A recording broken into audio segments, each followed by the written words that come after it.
Welcome back to the Ruffells Ad Break, brought to you by the good folk at Contented AI and Pegasus Bay Winery. In this episode, I have a chat with Gareth O'Connor. With a background in running big shops and working for big name clients, he is now a business owner and marketing consultant for something different. We have a ramble about how marketing has evolved over the past 20 years, what's changed, what's stayed the same, and a crack at what's next. From the impact of digital transformation to the role in AI shaping the future of marketing, we unpack the biggest shifts and the challenges brands face today.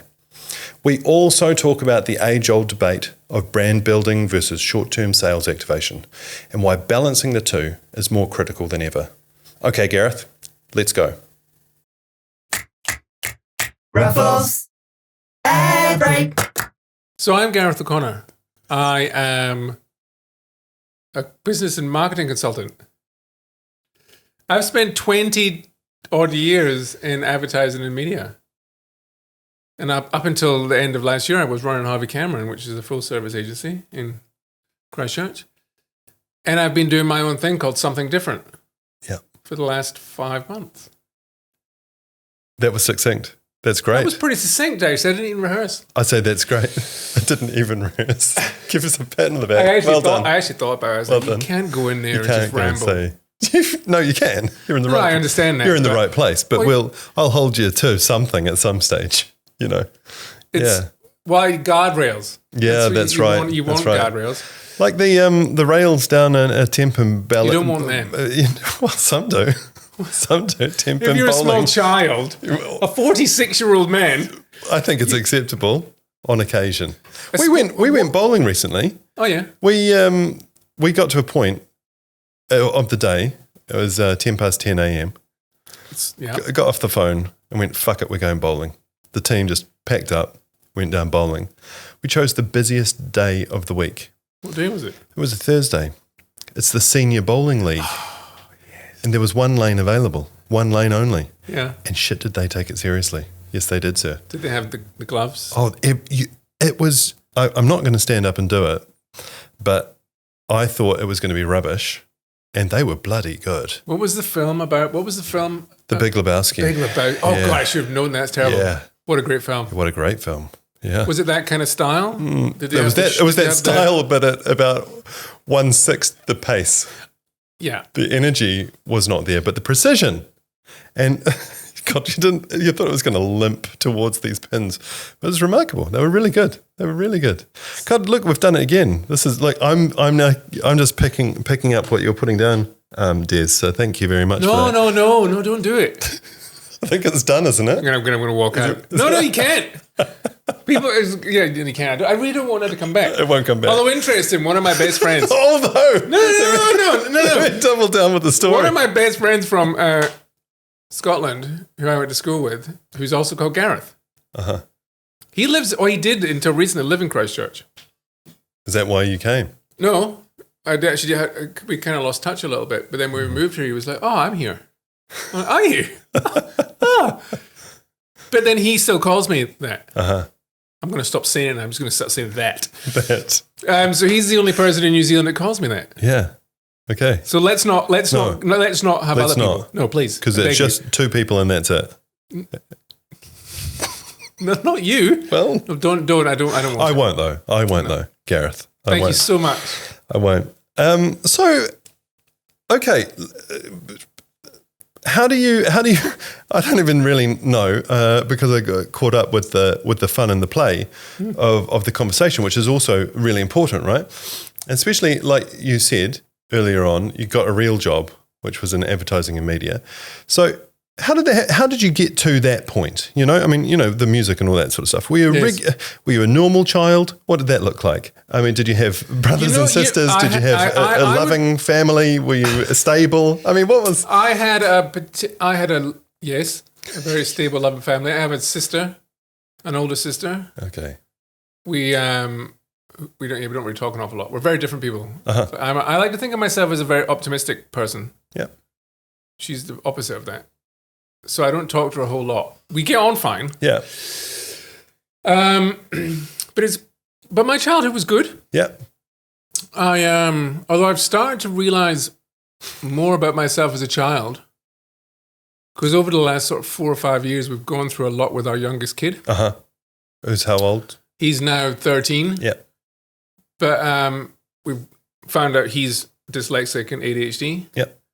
And going through that process with him has shone quite a light on the issues I had as a child. So I'm officially dyslexic. But I always knew I had problems in that regard, but you just muddle through. Yep. Because if you were to say my childhood, I was often called difficult and stubborn and distracted, and I wasn't particularly good in school, but I was lots of smart energy, and but never no tried, direction, and was always doing a million things at one time and all over the place. So although I haven't been officially diagnosed as having ADHD, also the specialists my son was, I was sitting there going through, I used to do that. So they were like, yeah, we're 99% sure you are too. I'm like, okay, fine. Yeah. But you learn to live with these things. So I think as a child, but I also think I suppose I was always a curious kid, but I always liked to be friends with everyone. Because you know, normally in school, you'd be like, there was this group and there was this group and there was this group. And I like to just mingle. Yeah, me too.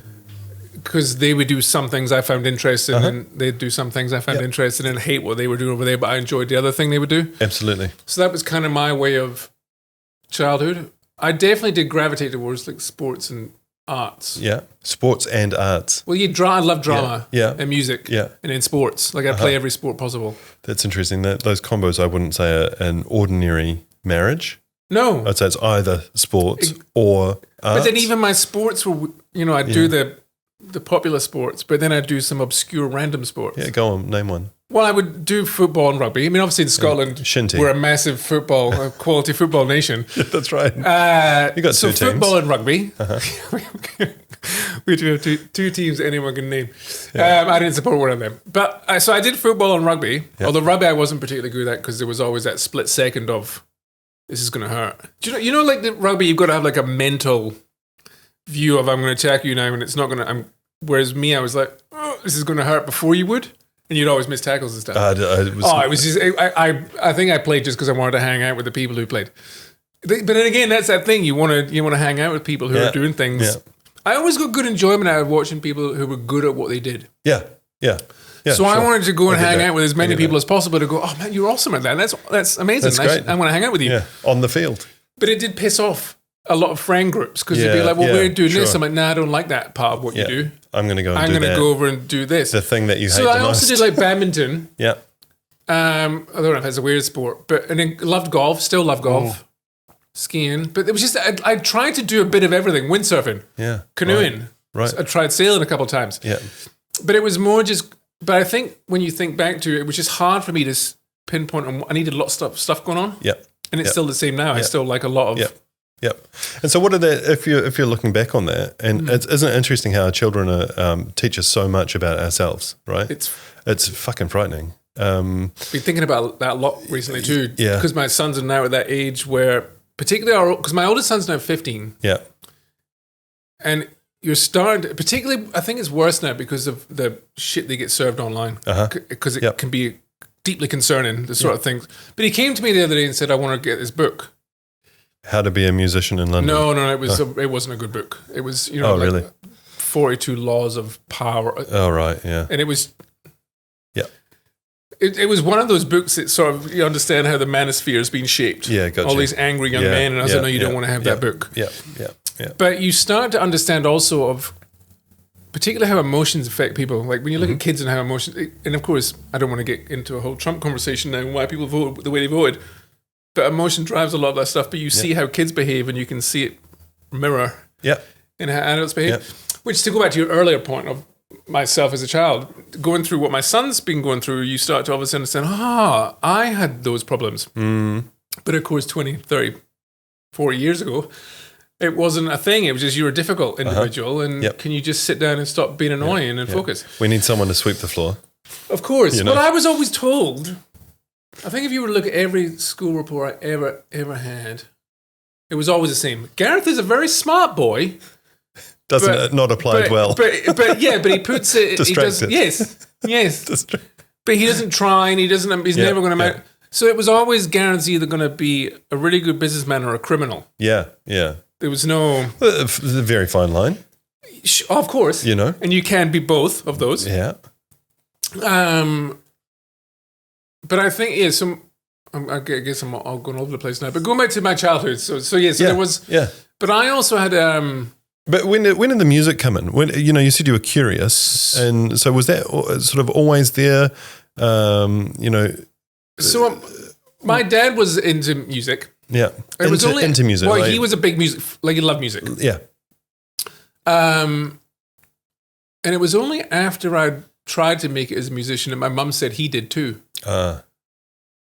Which he never spoke about. I mean, he always had a guitar and he'd always sing. Yeah. He was big. I seem to remember Simon and Garfunkel was always his go-to tunes, Hogmanay and stuff, when he whipped out the guitar. Yeah. So he was always, music was always on. Yeah. Yeah. And because he was into music, my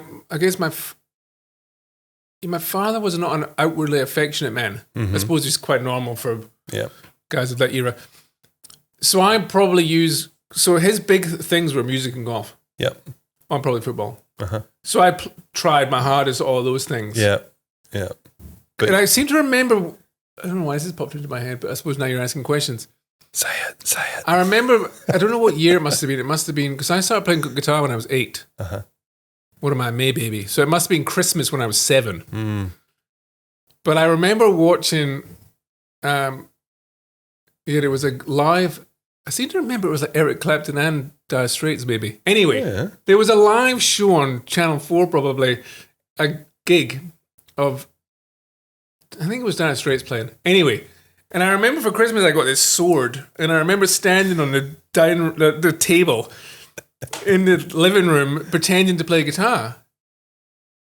So not quite as bad as air guitar, because I had a sword obviously. And I remember vividly my dad saying, "You look like a guitarist. We should get you a guitar." Yeah, right. And then for my birthday I got a guitar, and then of course I had guitar lessons. Yeah. So that was you were away. So music was always my thing then, but I don't know. Was it your thing because you wanted it, or was it your thing because... Oh no, initially it would be my thing because I think my dad wanted it, but then I started to get into it myself. It was the same as... was golf the same? Football definitely was. Like I played football because my dad liked it, and I didn't really care for football a lot. Yeah. Golf was probably slightly different. But seeking approval from father. Well, and also just something to bond over, right? Well, it wasn't going to be the deep conversation. You were too young to be at the pub. I was, of course. So. It definitely wasn't that. No, it definitely wasn't that. But then and I enjoyed always, I probably enjoyed, it's probably why I enjoyed drama too, because I enjoyed losing myself in something. Yeah. Which is, although to be fair, I would probably say to most people, if you get the opportunity to do drama, do. Mm-hmm. Because it helps in later life when it comes to public speaking or being able to stand up in a room and present to people, which of course is a skill most people struggle with. But getting over yourself. Yeah. But if you can stand on a stage and make a fool of yourself, or pull your guitar out in London Underground and start singing, you're gonna be okay. You'll be all right. Yeah, they should teach kids this stuff in school. Yeah. So that was always a big thing for me. And then probably another thing that probably shaped my younger life was. My dad died when I was young. Well, 13. How old was I? 13? It's very young. Was it 15? I don't know. No, he got really sick when I was 13. Died when I was 15. Okay. He died of cancer. So that 13 to 15, those kind of real informative years were bumpy for me. Yeah. Yeah, I bet. And 15 to 18 was a shit show. So I went kind of off the rails then a little. Hence the musician. Well, music helped then. Yeah. But I think drama helped then because life was hard. Yeah. So, and also then, of course, it was hard for my mum and she didn't handle it very well. But, and then, of course, you look for things to escape. So you try everything to escape in those times. But drama and music were always a big thing for me then. But I also found, like, I remember vividly, one of the last conversations I had with my dad, and he must have known the end was coming because he said to me, and it's a piece of advice I held on to probably too strongly, but he said to me at the time, he said, "Look, I've been doing this job of mine for the last 25 years and I hate it." And I was like, oh, he was a chartered accountant. But he's like, yeah, I hate it. But I had to go and get a job and I did this. And it's, don't do that. Like, if you don't enjoy something, go change something. Like, do whatever makes you happy. And if it's not making you happy, go change something. Mm-hmm. So I took that on board because my younger year, I went from thing to thing to thing to thing to thing because I was like, not happy leaving. Yep. So you almost shirk responsibility because you go and get a job and you're like, well, this job's rubbish. Yeah. I'm leaving. Next thing. Yeah. But you end up finding, of course, your thing eventually. But of course, that's a sad thing, right? In life, so many people will do a job. Yep. This is my thing now. I'm going to keep on doing this. That's what I do. Do anything else and not be happy about it. Yep. So it's good advice, but also it took me a while to find my thing. Yeah. And I think you've got to interpret it for what it means for you, right? So me, for example, my tolerance for changing jobs is different to yours. It's different for sure. Bianca's is different to whomever's, So you've got to make it work for you. You do. And was that, but music is the thing that kind of was the through line for you, and then you wanted to make a living doing that. Yeah. So, because that sounds like that was was that at the end of when, how old were you when you decided that was what you were going to do? Did you study? Did you study music? No. It was.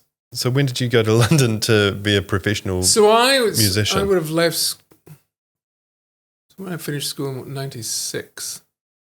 And then I did 3 years of random things. Jobs. Yeah. And where were you? You're in Scotland. I was in Edinburgh then. In Edinburgh, yeah. And I'd moved out of home then. I was living with a couple of friends in Edinburgh. Yeah. And I probably had 3 years of just random stuff from selling cable TV door to door to working in a clothes shop to working for a bank. Yeah. But I just found myself moving from kind of average job to average job, not really happy. Yeah. So then I decided, because my mom had been going on to me for 3 years, your dad would be so disappointed. Yeah. You should have gone to uni. I was like, maybe I'll go to uni now. Uh-huh. But I didn't know what I wanted to do. Choose life. So a friend just said, go do a business degree. And I was like, okay, I'll go do a business degree. Easy. Yeah. But I think probably also because I was so tired of doing jobs I didn't enjoy, I thought, 3 years of uni, that'll give me something to do, but also I can think about what I want to do whilst. Yeah, buy you some time. And then I just kept on doing music through that time. Yeah. And I would do the odd gig and still do the cover nights and that sort of thing then. But it was at uni where I started to get interested. So I focused on business strategy and marketing in my degree. Mm-hmm. So it worked for me. Yeah. Something in my brain was like, this is interesting. This worked for me. But I still kept on doing music. Yeah. So it was more a case of once I started to realize, this whole strategy, curious mind, like fixing problems, that's interesting to me. But I still thought when I finished uni, I thought I'll give music I'm going to try. Why do you think it worked? Was it because that there was a framework, but you had to identify and be flexible within those frameworks? Or was it, because you said about, guardrails before. I mean, is that maybe part of it? Is that you've got to kind of work within certain frameworks, but you don't know what the content is going to be? Look, that's definitely a big part of it, for sure, for me. I think because again, because I know when I first started in this industry, there was always that thought of, do you want to go work for a marketing in a marketing team? But I was worried about the focusing singularly on one client, one business. And it goes back to that whole thing of I like lots of things going on. Yeah. So I was more, I should go to an agency where I can do lots of different things and work on lots of different clients and learn lots of different things, but also pick things from different places that are going to work for me. But when I think of the university stuff, it was more understanding like problems and trying to solve those problems was where it started to finally go, that's interesting for me. That business had a problem and it had to find ways to solve that problem. And there could be a whole host of things it could do. Yeah. And of course, there was no one right. And that was the other thing I probably liked. There was no one right answer. Yeah. You could tackle it in lots of different ways, which again brought that variety to it. Mm-hmm. But that was where things started to get, or at least click with me because I can see a problem. And of course, over the years, I've managed to work and hone that now where you can take very complex things and break them down to very manageable parts. And that was something else I kind of go broad. go as broad as you possibly can to try and narrow it down into something that's usable. But the exciting thing to me was that you could go real broad, but there could be multiple ways that you could zero in on something. It could be hugely beneficial. Yep. Granted, over time you try and narrow your field of vision a little bit. Like, whereas now when I think about how I approach things, I have got a certain, I guess, view, and I start from that same point. It's the same thing why I started something different. Mm-hmm. In that sense of when you think about, and it started for me mostly because when you think about most categories, everything is the same. Yeah, it's a sea of sameness. I think you and I have spoken about this before, but you get to a point where I know that there is benefit in creating something different. Now, not obviously just something different for something different. Not for the sake of it, yeah. But if you can understand, and the way I look at it, of course, now is that you can be different in what you believe. So your viewpoint on the customer and the value you bring, what you believe, that could be different. Mm-hmm. You could build something that's different. Granted, ideally, it would come from what you believe. What you build, the value you bring, the products and services you create would fall out of that. And then, or you could then brand something different. So for me, then that's again how I would look at it. Of course, that's my structure now. Yeah, is how I think about things. Is you can believe, build, or brand something different. You can do one, or you can do all of those things. Yeah, depending on your timeline or your budget or your ambition, right? Because most people, the reason why most things are the same is because most people don't want to do. Like, I just chat with someone the other day. It's like something different is actually scary. Yeah, it's frightening, terrifying for some people. Of course, for most people. Yeah, for a lot. Yeah, most people don't want to have anything to do with that. So, but there is lots of value to be had if you want to stick your head above the parapet and be different. Yeah, but again, though, it's not obviously going back to that whole thing of different for different sake. Is that understanding that if you were to believe, build, and brand something different, you would also become something different. Mm-hmm. And if I think of most categories, if everyone's the same, if you were to draw a diagram and it was lots of circles and they were all overlapping, you ideally want to push yourself into something that's a different space. Yep. And of course, you could make that easy for people to understand by going, well, it's easier for people to see you than, choose you, and lo and behold, buy you. Wonderful. That's right. So that's how I look at things now. But of course, you would still start, even in that case of broad, to then narrow it down into what is your value? What is the thing that sets you apart that you're going to focus on, and how do you tell people? Yeah. But of course, it comes. Yeah, I mean, you get to that point, of course, with trial, because you try loads of things. That's the same thing of it. It's never one framework for one solution. There'll be a whole host of things you can do, and I think that's the thing why I always got so excited about it. Is not only could your field of vision be brought really vast to narrow it down into, but how you then structured that and presented that could be a whole host of other ways too. Yeah, and I think that works well for my brain. Yeah, because it's a gift and a curse. It's a gift and a curse. Well, because then once you've seen it, you have the responsibility to translate that to somebody who perhaps isn't in the same receptive frame of mind as you are. Sure, but then I think there's also. Granted, there's also a skill in that, right? But I think it's taking those complicated things and bringing them down to a simple thing. Because of course, my view is good strategy should be simple. That when you read it, you're like, obviously. Of course. I mean, I'm not paying you for that. That's too easy. But again, it should be that sort of thing. It is obviously, yes, it's directional. It gives people that's only half a page. Why am I paying you for it? Well, it's they say. Of course, but my view is everything should fit on a page. Yeah. But you should, if you can't fit on a page, you don't understand the problem or your value enough to be able to explain it succinctly. That's the problem.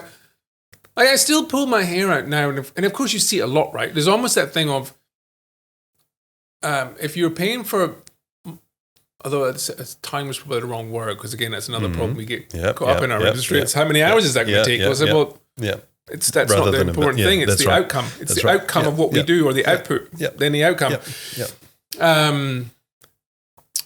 I've lost my train of thought now, where I was going with that. What did you ask me before? It was all sorts of things we've spoken about. What was the last thing you just said? We would, obviously. We were, it's not very helpful. Yeah, no, it's not. No, I was deep in the chat. We were talking about how frameworks. Yep. Yes, and also people being able to see the value, and also and their attitude or their appetite. Yes, their appetite, and with it, and that appetite is also a different thing, right? So there's appetite, individual appetite, and then there's appetite of a business with a hierarchy or a board structure or a governance structure. So, you can have an individual who's really hungry for change and, really on board, but they then have to sell it to their board who might be more conservative or have tried similar approaches before, and or somebody's niece can do it just as well. Isn't these are some of the obstacles, aren't they? Yes, and I know there because I noticed on the questions you sent, there was obviously one around when things haven't worked. Yeah, right. And of course, this is a really big part in that regard, because if I was to think back over my career where things haven't gone well, and of course, thankfully, there's not been many. Sure. But there's normally a consistent theme. Mm-hmm. And normally it's either at the business end or somewhere there is siloed thinking. Yep. And their worldview, of course, becomes very, very small, and all they care about is their space. Mm-hmm. And then, of course, if you've got multiple people in that same regard, you could do something wonderful over here. But, granted, of course, with experience, you start to understand. And that's why I do think it's really good to speak to the people who are actually involved in the decision-making. Mm-hmm. Because once you start to remove yourself from there, asking someone else to take your thinking and present it in the same way with the same conviction and answering the questions in the same way, you're always going to, not always, but you're going to open the opportunity for things to come unstuck. But I have always thought that, and again, I think even if I was to think of like a brand in itself, and I've asked many clients, particularly if I ever get to speak to if they're doing a conference or something, you go in and you go, who's responsible for the brand in here? And occasionally you'll get, obviously the marketers will put their hand up, and then a few other people will put their hand up, and I'm like, no, you all are. Mm-hmm. And then people are like, why is that? Well, because a brand is not just what you say in your ads. It's every single solitary thing. It's the invoice. It's how you answer the phone. It's the state of your car. It's everything. But it's hard for people to sometimes understand that. How do you answer the phone? What is your salesperson like?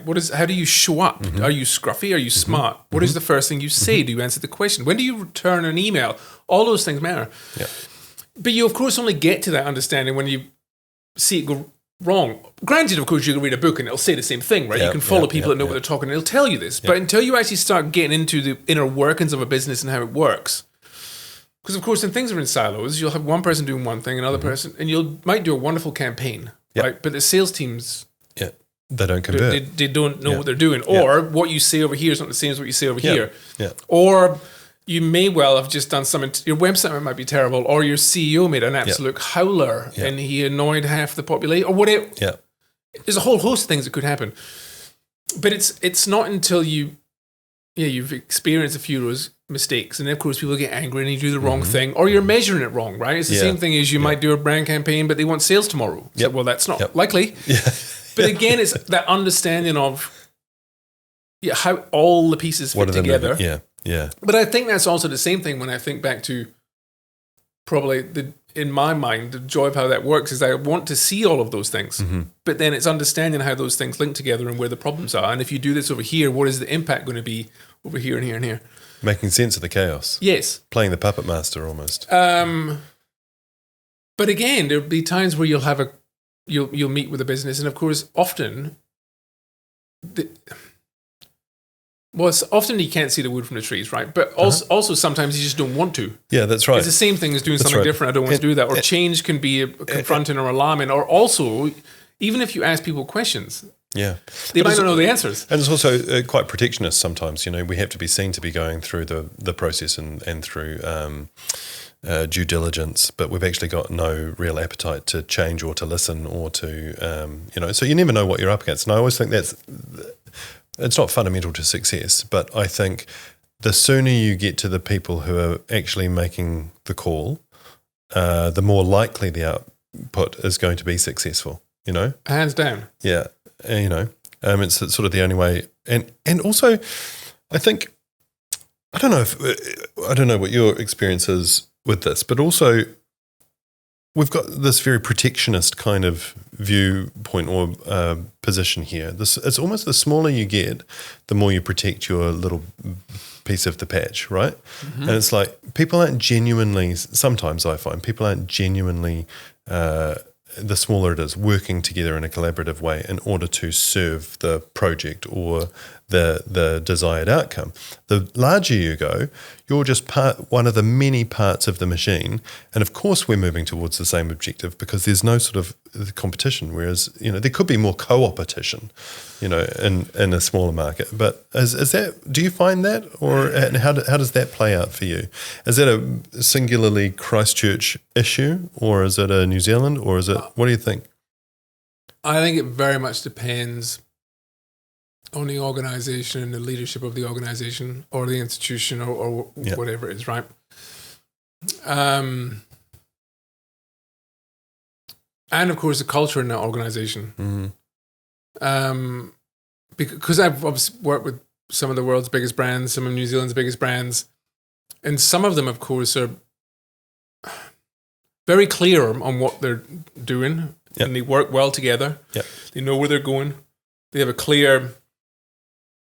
They know clearly what they believe in and what they'll do about it, and they've got good leadership and Rob going. I think because likewise you can work with some big companies and they're almost rudderless because they don't have that. It is just a lot of different teams doing their own thing, and somehow it works. Yep. But it could work better. But of course, like you said, there are people there who want to look after their own little patch. This is mine. You can't touch that. I don't want anything to do with you. You do your thing. I'll do my thing. Yeah. I mean, in many respects, of course, it's the same thing when I talk about...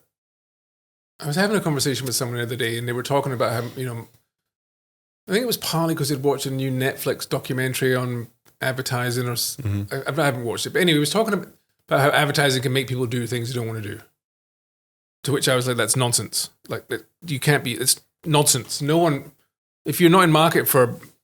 this widget and you see a million ads for this widget, you're never going to buy that widget. Mm-hmm. It's just not going to happen. Don't fool yourself. Marketing is not that powerful. It's a weak force. I mean, I could lead you to the water, but if you don't want to drink, you won't. And they were like, oh, okay, fine.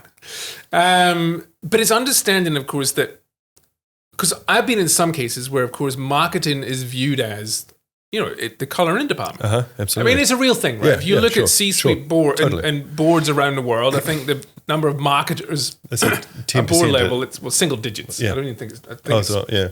This who's a chap? He's a chief creative. He's a Brazilian guy, Machado. Is that how you say it? B. Oh, the guy who used to be at Burger King. Burger King. And he talks about 10, 45, something like that. But arbitrary. I don't know what the actual number is. C-suite, to be at the P&L level where you can actually influence decision making is so minimal, and it's so fundamental for the success of any business, right? Absolutely. I've taken over. No, you're all good. It's and I know this is me going on a long rambling journey to your earlier question, but I think a lot also depends on how marketing is viewed within the organization. Because I know from, and again, I've worked with companies where, marketing it really is a colouring department, and they add no real value to the organization. It's it's a cost, right? It's just we do things. It's just and when of course things get tight, it's the first thing it goes, because it's like, what do you even do here outside of make that PowerPoint look pretty? Now, of course, in some cases that could be the fault of the organization, or of course they might not have good enough marketers who can stand up to and show this is the value we can bring here if you actually understand how this works.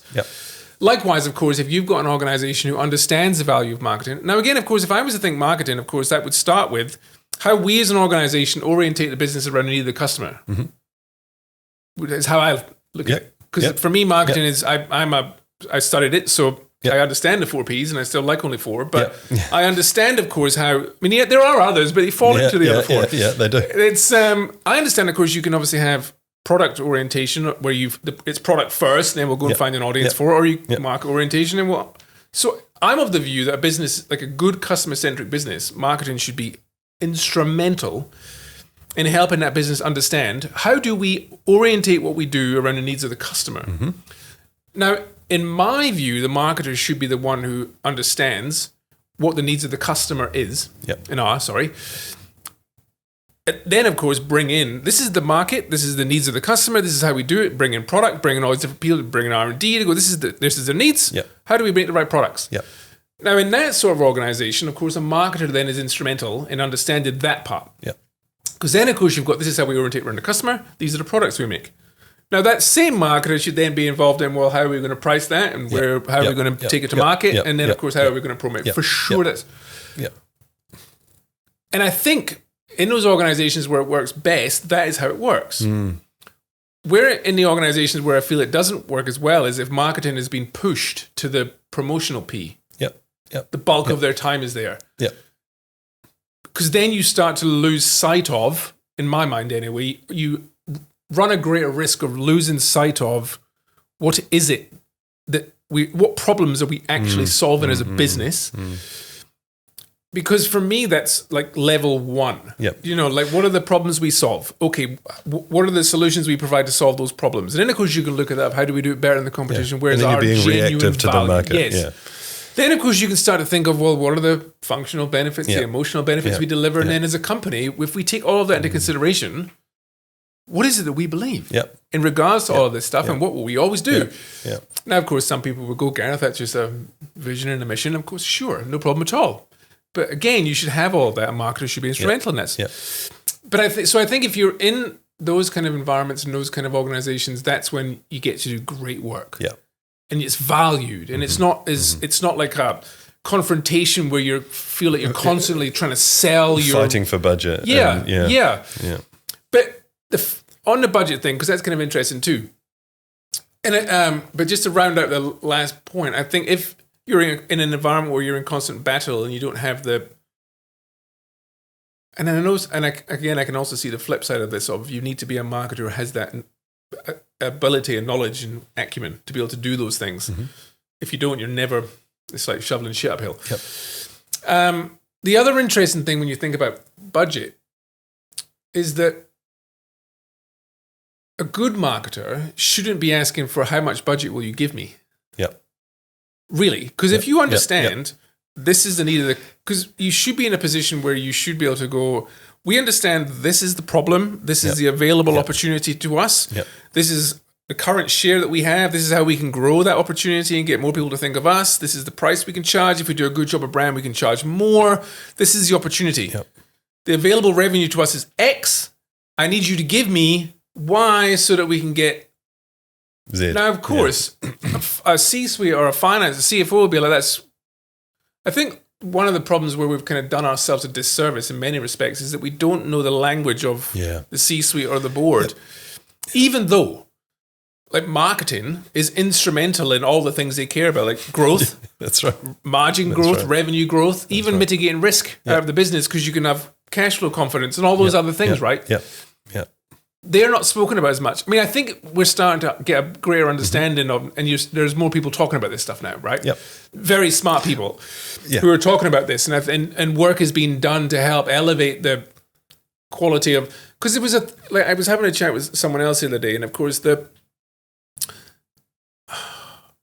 can't remember who it was, but it was an American industry publication. I don't know if it was like Ad Age or someone like that, but it was one of those big American publications, and they do an annual survey of CFOs and CMOs, and they were saying only 1 in 5 is a truly collaborative relationship. Now, in my mind, that's mental. Yeah, it is mental. Because if you think of a CFO and a CMO, they're both driven by value, right? At the end of the day. I mean, a CMO is driven of value to the customer that in return will make value to the business. And the CFO, of course, is looking at it from what's the cost of making the thing that you're going to sell to the person and can I make profit out of that? Along with everything else that we've got to do to run the business, of course. But those two things are not, they're not competing. No, complementary. Absolutely. But it seems like we've lost our way in many respects.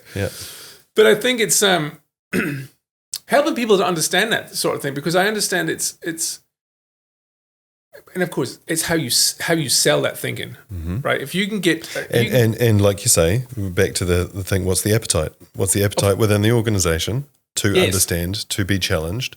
Because that would be very challenging to a lot of companies who are hanging on, or who are have always done it that way, or are too rigid in their thinking. You do get a lot of that, right? I mean, I've spoken to a few people in the last few months anyway, who are like, we don't do that like that. Right? It's not how we do it around here. It's not how we've always done it this other way.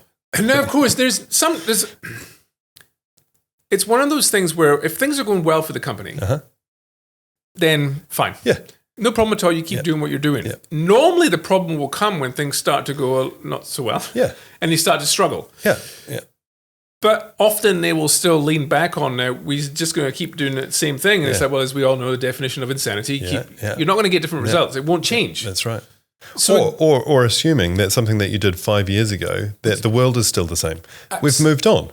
Absolutely. That too, yes. Or we tried, the age old, we tried that. Yeah, that's right. We tried that 5 years ago. It's not going to work now. Yeah. Or something you obviously get a lot if you're trying to use, because often to shift behavior, you have to show examples of, look, this is and if that company is not in the same town, or it's a different industry, that's right. It's like, that won't work here. Yeah, that's right. Or that's B2B, or B2C. Or show us an example. I don't have an example that we've worked on. Oh, well, how can we trust you? Well, it's like, well, do you want to be a market leader, or do you want to sit exactly where you are? Yeah. What do you want to do? If you don't change anything, nothing will change. Yeah, that's right. It's not just a damn thing. No, nothing. Yeah. And you're probably just going to waste lots of money doing the same stuff in the hope that I guarantee you right now, standing still is going backwards. Yes, if you do the same thing and expect a different outcome, it's highly unlikely that's ever going to happen. Yep. Yes, I'm sure someone could probably go and find a couple of examples and go, Gareth, you're wrong. Yep. But it's rare. It's rare. Yeah. But it's but I think it's, granted, it's not for everyone, right? There are some people who it's too uncomfortable. It is too uncomfortable for them to see that doing some, and again, it's going back to this point I made before, but different is scary. Yeah. But of course, going out of business is scary. Yeah. Now, of course, people might go, that's a big scream, Gareth. It's not. Let's choose your hard, right? Of course. Yeah, choose your hard. It's all hard. It's all hard. Choose your hard. Which hard is going to make you... Going out of business or doing something new. Yeah, what would you rather do? And it's not, because again, and this isn't to speak down on anyone. Nope. It's the same thing now where, again, going back to if you think of like marketing fundamentals, right? I'm of the mind of, you should be thinking about marketing until you've got a business strategy and plan in place. Because marketing is in the service of delivering those business objectives. And I think that's partly, again, why marketing may have lost its space in organization, because we talk about stuff that's not really relevant. Yeah. I mean, even ROI, right? We're obsessed by ROI, but that's not even an effectiveness measure, it's efficiency. A finance person will tell you that. Yeah. But there's a disconnect between those two things. Now, I think... But even depending on the organization, having a conversation with someone going, do you have a business strategy? Even that in itself can be alarming because you don't have one. So, do you have a plan? Yeah. No, we've got this product. We just make widgets and we sell them. Right. Okay, cool. Okay, cool. Yeah. But we want to do some marketing. Why? Because we want to sell. Because we want to sell more widgets. Yeah. Okay, cool. That's great. We can do that. Yeah. But we also need to understand. How are you going to, what is your voice? Yeah. How are you going to talk about yourself? Yeah. I don't know. That's where you tell me. Mm-hmm. I can help you for sure, but we've got to first think about you as a business. Like, what is it that you as a business believe in regards to your customers and what are you going to do? Yeah. Then we can start marketing you to those people, because it's the same. I think, I was talking to someone before here about, Maslow's hierarchy of needs, which I think is nonsense for most brands because people don't give a shit enough. Yeah. But we were talking about high interest category, where I'm like, you're probably, there's definitely real, genuine, hard-hitting emotional benefits that you can deliver here. Yeah. And so you want to understand. Mm-hmm. But if you think about what people need, there's always that sense of, it's not just a thing, right? We want a product to solve a problem. Yep. But we'll spend sometimes 10 times more on a product that does the same thing. Exactly the same thing. Sometimes not even as good. Uh-huh. Now, you say that to someone who doesn't quite understand marketing, goes, what is that then? Yeah, yeah. It's made in the same factory by the same people. Yeah. They've just changed the logo on the back. That's right. They can charge more. What is that? Yeah. And of course, if you've worked in marketing or learned marketing, you'd be like, well, it's like brand equity and sure, there's more appeal and price. Yeah, those two things, they go hand in hand. The more appeal, the more price you can charge. By the same token, of course, if you're in, let's say, budget, mid-tier or premium, understanding your appeal and price within where you sit in the category, you might find actually someone in mid-tier has got more appeal and lower price than you. You're fucked. Yep. Do you know? But it's understanding all that stuff. That's right. But to the point of getting people who don't have that information or knowledge and understanding, or they don't have a business strategy, they want help, and it's just that we just want to sell more. It's like, I can help you with that, but we should do it properly. Yeah, that's right. Like me just coming in and bashing out a few ads, because that's the other thing. I had a conversation a while ago with someone, and they were like, I want to do more advertising. I said, you probably shouldn't. Yeah, don't do it. Because they weren't equipped for it. Put your house in They order. couldn't do it. There's so many problems. And it's like, even if you were, what would happen if you got more inquiries? Yeah. You can't service them. We call them, but you don't call the ones you have now. You're just going to annoy people, and then you're wasting money and time. Why don't we? And you're going backwards. Of course. Hard. Yes. You know? And of course, it's that age. It goes back to the thing before of a brand is all of your everything. If you muck up somewhere, no matter what you do, that person may never come back. That's right. That's right. But getting all of that and understanding it's, we can do some ads. Yep. But why don't we have a look at all the other stuff first and make sure that's right? Yeah. The problem then, of course, people are like, well, that's tough. How much is that going to cost me? And does that seem that's a lot of work for me? Like, I can help you. But also, they've had conversations for months around the board table or, internally before they engage someone, and then say, oh, well, we've decided. Well, you know, it's like, oh, fuck, okay, great. I mean, it's also, I've noticed now, too, that, well, I suppose it's the same as everything, right? I'm going to go on a broad sweeping statement of most things are average. Yeah. And that's okay. Like if you think of the world in which we live, most things are average. Yeah. And in most categories, most products are fine. Good enough. Yeah. But if you think of human behavior, we don't need the best solution. We actually, more often than not, just want the solution we'll regret the least that will serve its purpose. That we can have today for as little pain as possible. Yeah, I don't really want to think about it. I don't give a crap. Yeah, and that's the other thing, going back to that comment before about marketing, and it's a weak force. Most people don't give a crap. I mean, that's normally the best place to start. If people don't actually give a crap about what you do, they don't think about you at all. Yep. It's like, I always like to use the analogy of the telescope. Because it's accepted to clients to understand. I understand. You look down a telescope the right way, your brand is all you see. I get that. And it means everything to you. You work 50 hours a week. It's poured your heart and soul into it. I understand. That's amazing. I'm happy for you. Yeah. What you need to understand is the people who may buy you, they've got the telescope the other way around. That's right. They're 20 meters away. Yeah. There's hundreds of brands. And occasionally they'll come in and look down a telescope the wrong way, and they're going to look at the one they know and recognize, and that's the one they're going to buy. Yeah. That's it. So you've got to do what you can to make sure that you're the one they see and know so that they can buy you. Yeah. But even having those conversations with people that can start, because it's hard, right, to get people out of their whole, this is not how people see you. Yeah. You're going to have to give people, you're going to have to obviously build that appeal and obviously, but it's, I think one of the things where it can start to get interesting is, particularly when you're speaking to people who run the company and they are pouring their heart and soul into it and working their backsides off. It's like, wouldn't you like to make more every time you do the thing you do? Like you're scrimping, you're fighting. I mean, particularly if you get into that space now where you're a commodity and it's just you're fighting price all the time. That's interesting. It's a really simplified idea. You know, I'm not saying don't do the thing that you're doing. Wouldn't you like to make more margin, less time, whatever it is? Thing. Yeah. Because going back to the thing we were talking about before, right? This made in the same factory. One's called Gareth's shoes and one's called, Nike. It clearly there's, but again, because I know there was. Well, I think most research would still say that 70% of the effort still comes from like brand equity is still influential in decisions people make. Yeah. So getting people to understand you will make more every time you do something. It's like a light bulb moment. Then of course, really, I can do that. Of course. Yeah. If you understand the needs and the value you bring, this like base level, there's a problem. You're solving the problem. Yeah. This is the features of your product. Yeah. Here's the fun. Once you start to build that up, like it's because that's the other thing. Often, where you speak to people and they'll understand the problem. Oh yeah, I don't know why I sit back. I always seem to gravitate to hair. Maybe it's because I don't have any hair. But people have got wavy hair, right? And they want straight hair. Clearly the problem is I want straight hair, so they're going to look for a product where we make straight hair. Sweet. Now, often in marketing, if you speak to someone who hasn't done all the the thinking, like the big time, what are we as a business here for? What do we believe? They'll go, just do an ad that talks about straight to wavy. Sorry, wavy to straight. Thank you. And just talk about features. Because if you look at most advertising now, it's just features. Yeah, it is. Assuming that people give a crap. Yeah. But yes, they want you to solve the problem. But the feature, most people don't give it monkeys because most people don't actually understand it or want to. It's just, do you solve the problem? Cool. But you see so much marketing just talking about features. Granted, because of course when you speak to people, what do you want to talk about? Oh, we want to talk about features.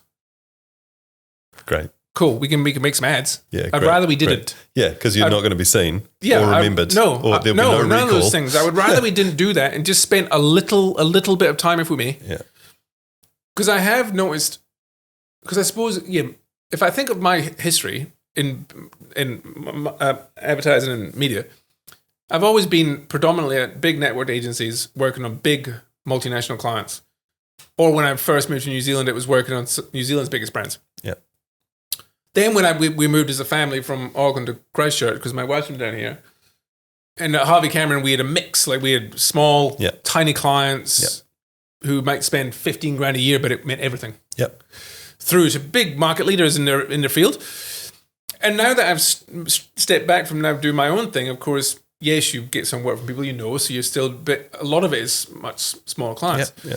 But even getting to that point where they're stuck in that bit of, I just want to sell more widgets. Yeah. Just tell people about my features. Mm-hmm. You're like, it's not going to... It won't help. It won't help. Please don't do it. I beg you not to. Yeah. You need to think of just a step. Even if you were to take one step up, what is the functional benefit? Mm-hmm. And then the next step up, granted, if you have those conversations with people, you can help them get to a point of it. And what is the emotional benefit of? Yes, that might be this widget, but what is it up here? Are you giving them control or a new lease of life or confidence, or they feel better in their own skin, or now we're getting somewhere. Yeah. This is a more interesting thing to talk about. You will hopefully now garner more attention, and lo and behold, the more attention you garner, then people will remember you. You build more memories, and lo and behold, someone might buy you next time. Yeah. Which was my way of getting that person who said marketing can make people do things they want. Is that this is all the things you need to get through just to increase the chances that you may well be chosen. Yeah. The next time that person's go, I need X. That's right. But it's, so I think helping people to understand that journey, but then also understanding if you go through that process, you can actually then not only attract more people, but you can then charge more. Yeah, exactly. For everything that you do. And then, of course, you can reinvest that in whatever you care about. If it's a batch or a boat, or invest in your business to deploy more people to grow even more, then, of course, it will... Retire early. All those things, right? What is, again, I often find it's again, I still think marketers should understand that it's the business problems that we need to understand before we can understand how to fix them. Yeah. And, of course, it could be a whole gambit. It could be a whole host of things. Yeah, that's right. But so when I first started doing my own thing, I still had the view of, because I think of marketing or when I think about strategy in any of its forms, it's the traditional diagnosis, strategy, tactics. I did find that diagnosis and strategy scared people, and for obvious reasons, right? Diagnosis in itself, is almost a picking scabs off medical problem. So I thought to myself, I'm going to change my view now to audit. Oh, I thought you were going to say triage. No, because it's still the same thing. But if you think of like people business understand an audit. Yeah. Because normally you're going to do an audit to see what's wrong. To hopefully we're going to make improvements and things will get better. Yeah. So I've made it 3 A's. Yeah. But you get to a point of we're going to audit the situation, find out where we are, what the problem is, and then we're going to do the approach. Yeah. Because strategy also scares people. Yeah. And also strategy feels big. Yeah. Right? It's like, is that like we do that every year? Yeah. Or every 2 years? It's like, no. Approach, constantly looking. Constantly, you can keep on as much as you want. Yeah. And then actions fall out of that. Yeah. Now, I know some people go, Gareth, that's just diagnosis, strategy, tactics. I'm like, of course. Cool. Different language. But in a way that it's not so daunting and scary because, of course, it does feel like a big thing. Yeah. But knowing with smaller businesses, it could just be one little thing that could completely change the trajectory of their business. Yeah. And that thing might be one of the 4 Ps, right? Yeah. Or it could be the fact that they've actually got one issue that they didn't know they had an issue. If you think about, because again, it's that age-old thing of, what is it you're trying to achieve and what do you believe? How are we going to help you get there? Think about granted, I know not everyone's always on a customer journey, but understand where there could be problems, like bits of friction, things where they're going to drop out. Yep. Some of those things, and it's to the point I know we're talking about for value and being able to, or a strategy on a page, right? Those sorts of things, if you get to a point of a little thing, like, I'm not going to pay you much for that. But of course, that little thing could totally change the trajectory of their business. Yeah, that's right. That's right. And I think that's one of the other problems, because I know now, like, there's no denying, as we sit right now, there's never been a harder time in our industry. Yeah. Certainly in the last 34 years, and I've spoken to people who've been working in the industry for 34 years, and they'd be like, no, it's never been this hard. Yeah. And of course, yes, the economy is tough, but of course, yes, technology changes and that, helps push out some things, but you also get to a point where it's real hard to, in many respects, it's tough to make a living. Yeah. And things are this difficult. And of course, when you get into that position of hourly, how many hours will that take? Yeah. This is what I'll pay you. Yeah. Not understanding the value. Yeah. And of course, the experience that comes with that. And the fact I've been doing it for 20 years. I've got wealth of experience, things that happen in loads of different industries. I won't happen here, Gareth. Yeah.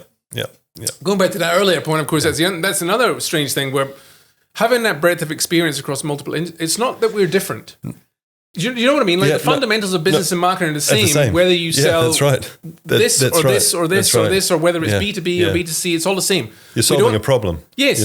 Whether it's a product or a service or whatever it is, you're solving a problem. And we don't have a B2B mind and a B2C mind. Yes, there'll be certain, the character entry points will shift and there will be some nuance, of course.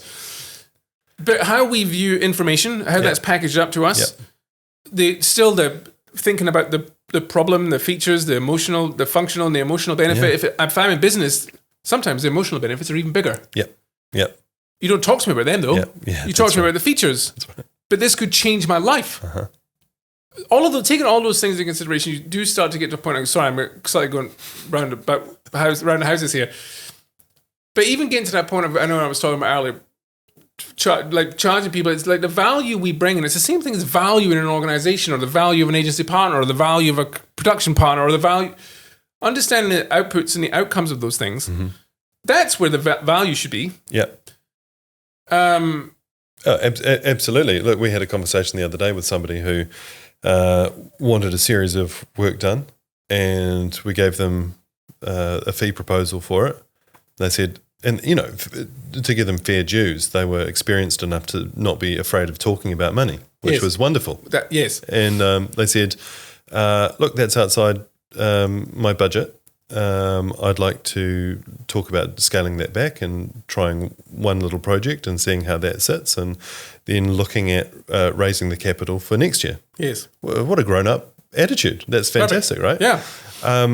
But I think sometimes, like you're saying, the value is in the experience of the people having the conversation. It's not in because everything's flexible. Of course, whether it's one of the triple A's, everything's flexible. Well, yes, I think we need to do this much work, but we'll start here, or whatever it is, or maybe it's all in at once, and we're just going to do one, this quarter, and then whatever it is. But I think you're absolutely right. The conversation, people have to be open to have the conversation, in a frank and constructive way. Yes. And then you get really clear on expectation, and once you align on expectation and you can sort of have a level of conversation, all of those big, hairy, lumpy, bumpy problems sort of disappear, and you now start going, right, what direction are we going in? I think that's the beauty when it comes together. Absolutely. Gareth, I want to know a war story. I want to know where it went wrong. Do you have one? You don't need to name and shame. And don't tell me that because of your positive outlook that you always see everything as a learning experience, because that's fair enough. But is there any time where it's really gone horribly wrong, where it's been a shit show? to be fair, there's not like one true howler where you be, well, that was from start to finish an absolute disaster. But there's definitely been examples, like I was saying earlier, when there's siloed things are happening, and you know you've done something, but you know it's never going to work, but you keep on going. There's definitely been times where you're pushing, and you know that this is going to be this is not going to work. We just have to see the end of this. But just keep on going, and you know it's a waste of money. You know there's been many of those sorts of examples, but it's always been the same thing. So many. Whereas you know that internally, it's not set up for success. It's going to be a nightmare, and it's a colossal waste of money. But no one. It's almost like the orchestra in the Titanic. It's not the orchestra. The string quartet in the Titanic. You just keep playing. We'll go down. You know what I mean? But it's crazy because you don't want to, even though everyone knows, that's happened so many times. Yeah. And why is that so painful? Why is that? Well, because that's not dollars and cents. You know, that's it's a waste of money. Paying for it, but the client's still paying for the time, and but I think there's also a sense. I suppose it's a similar thing to I forget what the bias is called now. Maybe you'll remember, but sunken cost bias. The same as stockbrokers who hold on to stock even though they know it's going to tank. They're like, no. And I think obviously when you do marketing campaigns or advertising campaigns, because I like to think that most people really, people really care. Yeah, really give a shit. And you want to do the best possible work. Now, I also know in every walk of life there's charlatans and snake oil salespeople and people who just fleece the crap out of people. I understand that, right? I've seen some consulting work and it's horrendous. But there are a hell of a lot of people who think that of our industry, though, I think. Or they're yes, but suspicious of it, you know? For sure. But I think that comes back to, and again, going back to that thing I said before about we live in a world of average. So if the expectations most set low, average, most ads are average. Most ads are completely ignored. Yeah. Like I know the Edinburgh Bast did loads of research that said, it's something horrible. Yeah. Like 83% of ads have no impact entirely whatsoever. Wasted. Yeah. Which is, now of course you can look at that and go, well, that's horrendous. Or you can look at it and go, well, I'm going to be in a 17 then. That's what I'm going to do. We don't want to be ignored like everyone else. Let's do really great work that's going to make a difference and make an impact and change your business for the better. Yeah. Are you in? Yeah. And be what seen did that take? and be we're going to have to do something different. We're going to be brave. Yes. Be fucking brave. But it's not, I mean, I know even sometimes people make light of the whole bravery thing, right? Because it's like, but at the same time, you need to understand, and I know I keep coming back to the same thing of, problems and solving it and getting to a point of sense. Because of course the best work normally, unless the product is just kick-ass. Yeah. Is on that emotional. Yeah, of course it is. But of course, we understand also that if you think business, 95% aren't in market this year or quarter, 5 hour, or consumers, not as extreme depending on the industry, but understanding that the importance of emotion, which most people don't do, by the way. Most people don't do emotive brand comms because they think it's a waste of money, or because we're focused just quarterly on quarter results. What's the easiest way? We'll just do more sales then, eh? Yeah. We'll just discount some more, or we won't bother trying to charge a price premium or increasing our price. Let's just discount some more and we'll fight as a commodity again. Woohoo! Yeah. But I understand, of course, in current climate, where people are just trying to survive quarter by or month by month, never mind quarter by quarter, it's just we need to sell more stuff, sell more stuff. I don't have the luxury. Because that's one area where I have seen things go wrong, and there's been howlers. Where you spent weeks or months trying to get the client to understand the importance of priming, and emotive comms, but they do that, but have the wrong measurement in place. So they'll want short-term measurement against long-term objectives, or long-term, or something that was supposed to be long-term. And lo and behold, doesn't work, and then they're like, "Nah, cut it, turn it all off, stop it all now. You've wasted our time and money. You're an idiot." But you didn't have also the promotional stuff running. Like that's why the long and short of it is right? You need to do both. But sometimes you can't afford to do both. If you can't afford to do both, then you should probably just keep doing the promotion stuff and find a way to slowly move the dial. Slowly move the dial to stop talking just about price, but talk about benefits. And it could be benefit and price. I know some people hate the whole, I'm going to use the word retail as an example, but you shouldn't really do it if you can help it. But I appreciate sometimes you have to do a bit of, we can make people laugh. And then tell them it's $6.99. Or sure, by all means, knock yourself out. At least it'll garner attention. They might like you a little bit more, and lo and behold, they might choose you and buy you. And hey, you might be able to charge them $8.99. Might give you that spike that quarter. that allows you to do something a bit different and that's the thing. Yes, do something that helps, and we can reinvest that money. As long as you're intentional, as long as you're looking at it and you're choosing good decisions. So there's definitely been howlers in that regard, where you're measuring the wrong things, and you've probably not sold into the client quite right, or and again, I think that comes back to the other thing of making sure that you're having the conversation, you're able to have and I know sometimes, to your earlier point, of people want to protect their own little bit. Mm-hmm. But at the end of the day, my view is, of course, I'm here to make you achieve what you want to achieve, right, as a business. That's all I care about. My success is your success. That's it. And I like to think lots of people, I know we'll come back to the other point you made about, and I know I've moved away from average again, but you still get to a point where I like to think that's what most people do. They want that. But I think you've got to have the conversations with the people who you want to have that direct link, so you can answer any questions, or if they've got any like, this seems dodgy, well, let me put your mind at ease. Or we, with you, marketing director, let us go together, and then we will collectively put you at ease so you feel comfortable with what we're doing. There's no denying, though, to your point before, that as an industry, there's an awful lot of garbage. Yeah, there is. But it's not, I don't want to speak ill of our industry, because, of course, it's every industry. It's everything. Yeah. There's average in lots of respects. Yeah. But I think because marketing and, of course, advertising that falls out of that is a big cost line item. Yeah, that's right. And I know people will be like, yeah, but it's also an investment. But again, if you speak to a CFO about that, it's still coming out the cost side of the business. Mm-hmm. Yes, you could separate them out. Like retail could be cost and brand could be an investment in future sales. Yep. So you could look at it in two different ways. But again, at the end of the day, I understand it's on the P&L. It's a cost line item for most people. Yeah. So it's expensive. Yeah. And of course, many people don't see the benefit of, or they've done average work and it's not worked, or they've worked with average companies and they produce average work and it's not done anything, and lo and behold, aren't you guys all jokers? Yeah. There is a reason why. I think it was also done here. I know in the UK, every year they do the trust barometer of industries. Oh, yeah, that's right. And advertising is always like right down the bottom next to real estate agents and politicians now, obviously. Yeah. And I think it's similar-ish here now, I think you do it here now too. Mm-hmm. But there's obviously a reason for that. One, people hate shit ads. Because that's the other thing. People don't hate ads. They just hate shit ads. Yeah, that's right. They want to be entertained. You're asking for their time and then you're not rewarding it. Yes. You know. Likewise, of course, a lot of it is average. It doesn't work and doesn't. And of course, lots of businesses have been burnt. Yeah. Because they've been recommending things that aren't going to work. Yeah. Or someone. And again, I think that's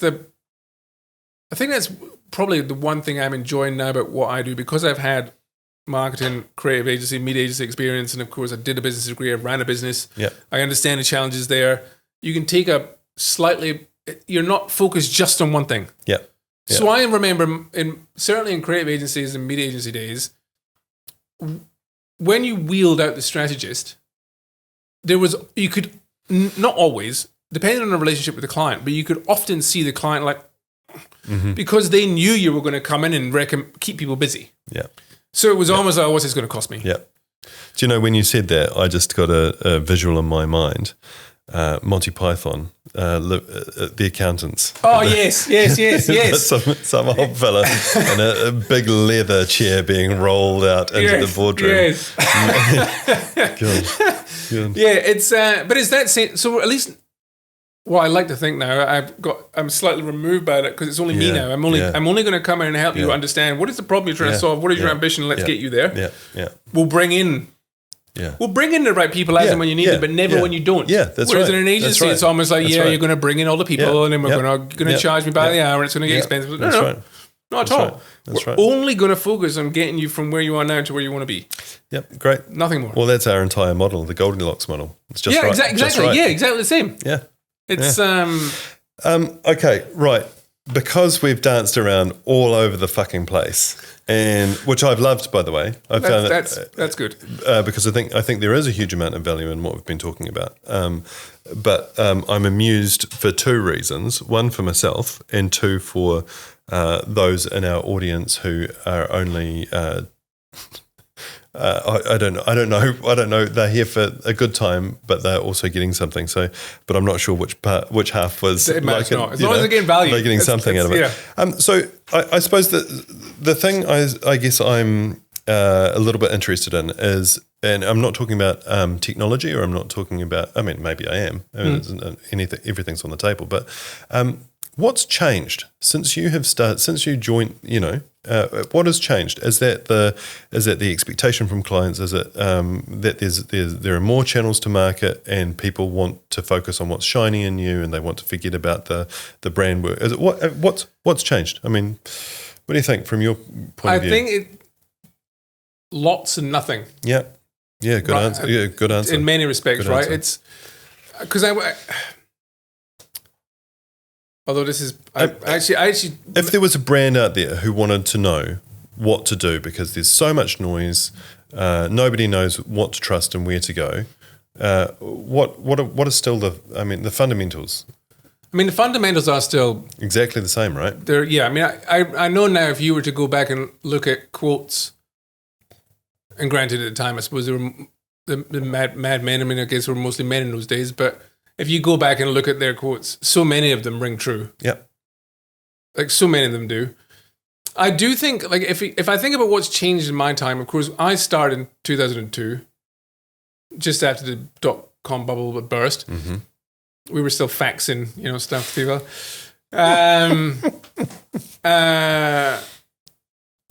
But there was. And of course, I guess then it was also coming to the end of the. Granted, not the heyday of the work hard, play hard, but there was still the bit of that, and there was still a lot of money floating around. Yeah. Granted, I started in London, so that was a bit different. But I do think certainly over my career, like when I started, of course, digital.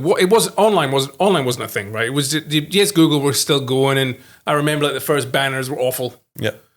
And search was going, but it was awful. So you just had WAP phones, and it was just, it was so a lot has changed, but you were still very much taught a lot of the you were taught the fundamentals, a lot of the fundamentals. Yep.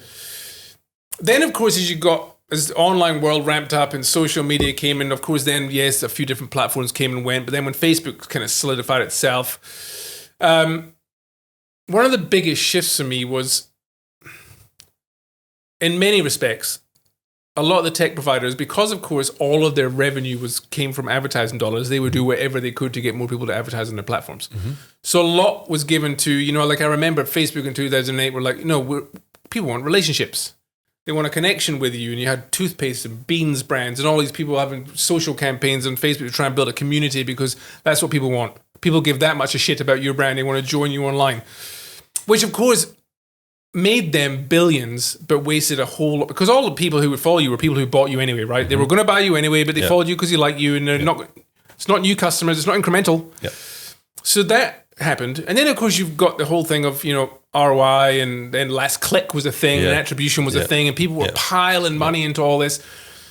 But I was having a chat with my son about this the other day because about your formative years. Yeah. And of course, the thing I talked about earlier about the worry that what he sees and that forms his opinion, it's the same thing from a marketer's point of view, right? You've got people in marketing who probably never studied marketing at university. They came in at a time where it was all about relationships and communities. And I'm not saying it's not, like that still works for some people, but it's not going to grow your business. It's just going to keep existing customers happy potentially. But when it got into like attribution and last click and search, I mean, even search, like... I remember years ago, and I had a conversation with someone at Google, this was in London, and they were talking about, how brand search is important and search is great for driving growth. And I was like, and we looked at, the most searched terms. And at the time, it was like 2008, 2009, and Facebook was the number one, because that's how lazy people are. They can't put a bookmark or go into the URL and go www.facebook. They just go into Google and put Facebook, hit enter, and then click. Like, it's ludicrous because and they were going to do it anyway, right? It's not, you're not getting new people, it's just steering people and you're paying, obviously, Google lots of money for that. Yep. So that shifted things a lot because then it became all about measurement and data, and which is good in part and terrible. But terrible in many parts. Works if you're measuring the right thing. Of course it does, but then also you've got good data, bad data. Then of course data became a massive thing, and it was measure, do everything. And then of course you got short term, and then it just got creativity didn't matter so much, and then it just down bottom of the funnel. Everyone fighting bottom of the funnel. Don't worry about commodity. Brand was going out the window. Don't worry, we'll just give it all to Google and Facebook. We'll be fine. It's all going to be fine. Now brands are saying, why don't they love us? Of course. But you think of the knock-on effects of all of that. Like local media is dying because they can't afford to do anything anymore. And of course, it's hard when you're even to demonstrate how much you work when you've got Google and Meta going, this, look at us, this is this. Come to Palo Alto. You do. We're making, here's a report. Now, of course, that changed, like that totally changed the industry completely for the worst. Yeah.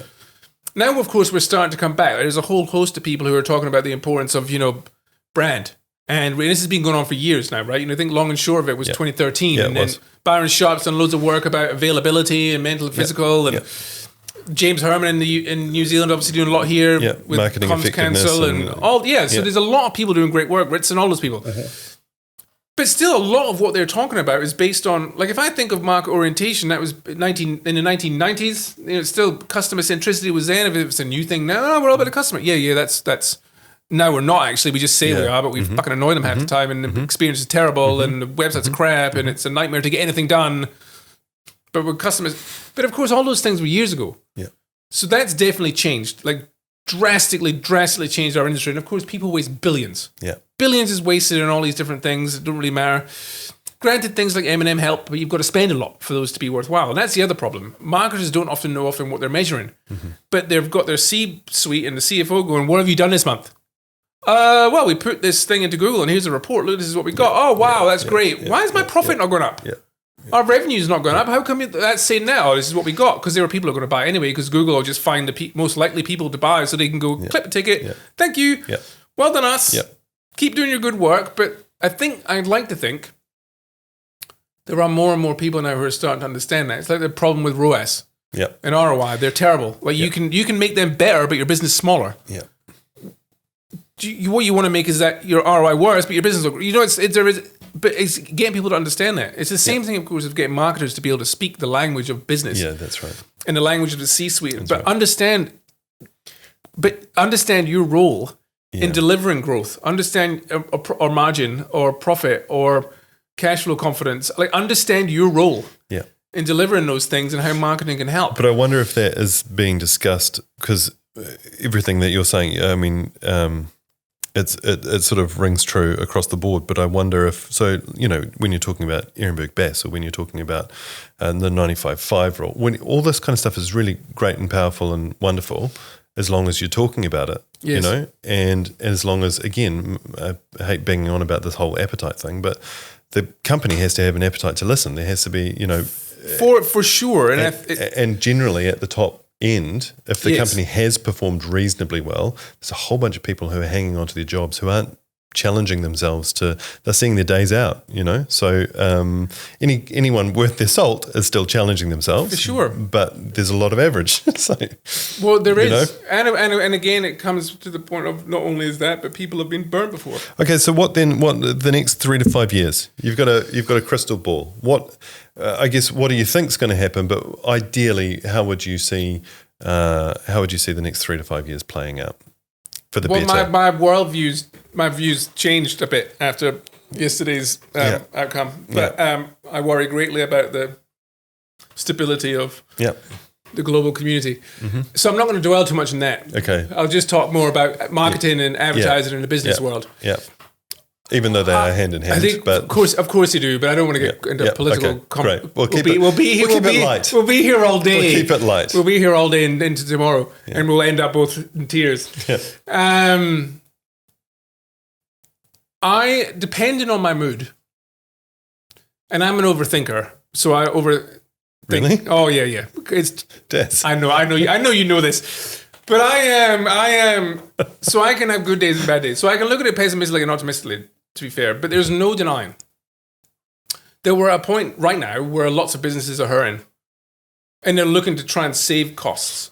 Now, of course, often trying to save costs from a marketing and advertising point of view is not actually going to help. It's actually going to make things worse. But I understand. Yeah. I understand the need to save money. There is no denying with the rise of AI, the ability to make average cheaply has never been easier.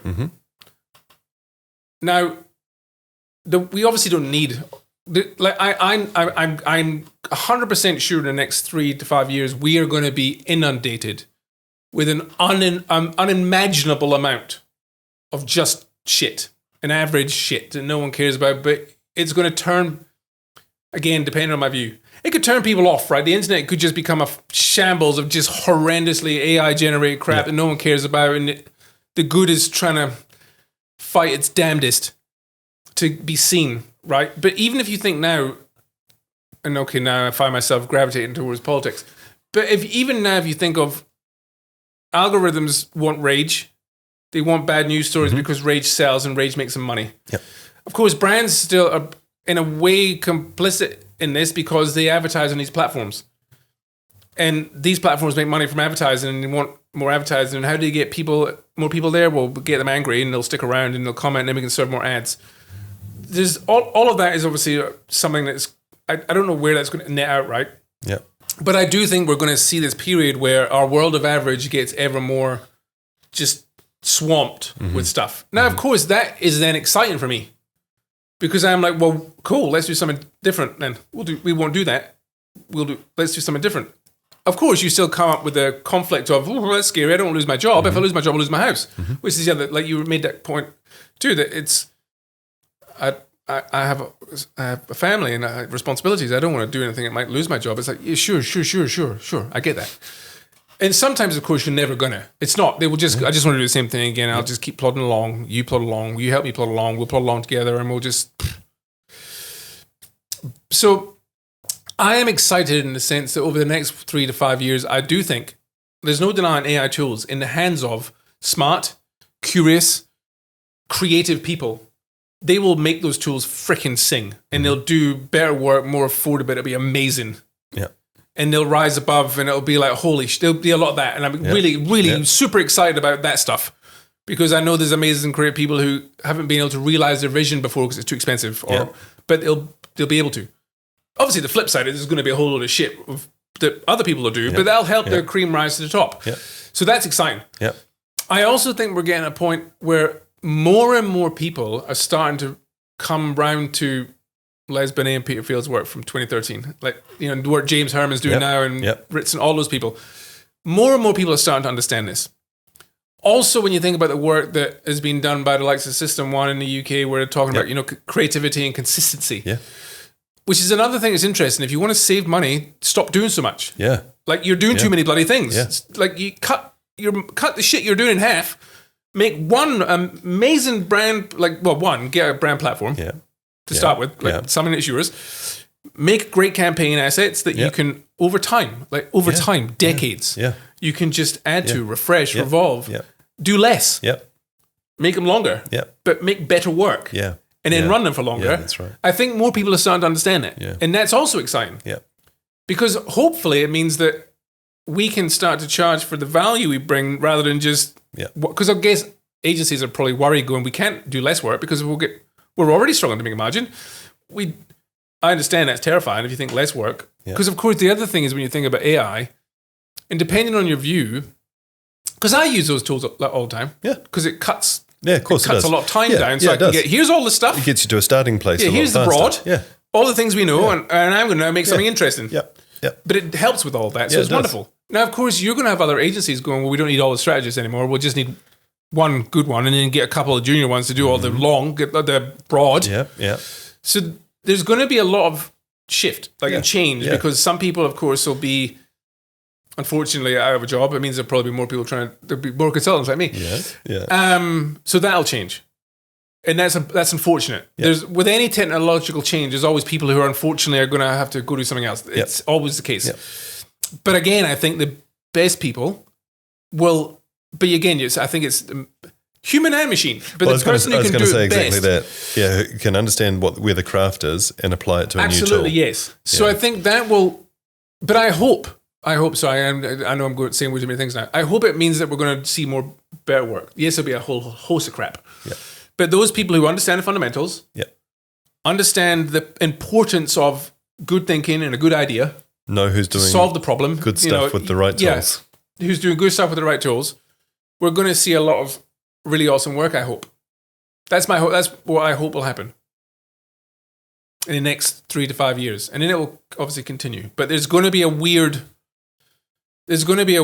period of adjustment over the next year. It's already begun. It's already right? weird. It's already and also agencies are either unfortunately making people redundant, or their attrition's happening and just not replacing people. And of course that puts pressure on the people who are left because they've got to do more work with less people. And of course that's stressful. I get all that. Yeah. It's a nightmare. Yeah. But so there will be a lot of change happening in the industry. There's no doubt about that. And of course that'll happen client side too, right? There'll be those agents, those clients with marketing teams of 20, and they'll be like, no, you're going to have to be 10. Yep. But I do think that those who do it well will reap the rewards, and then they can reinvest back in the business and reinvest back in the. But it is just going to take a bit of upheaval. Yeah. Adjustment. A bit of upheaval and adjustment, but if you still focus on what problems are we solving, what are we going to do to get from here to here, understand the fundamentals, good thinking and creativity, you'll be okay. It's going to be all right. And that feels quite positive after the clusterfuck. After all that's gone on in the last 24 hours, I feel quite nice. No, you see, that's how we end a podcast. That's it. Yeah. Thank you very much, Gareth. Thank you very much for coming in. And it was, as always, it's awesome to talk to you. Thanks for listening, team. For more on how we work or how we can help do business with you to make your business do better, get in touch at ruffles.co.nz. See you on the next one.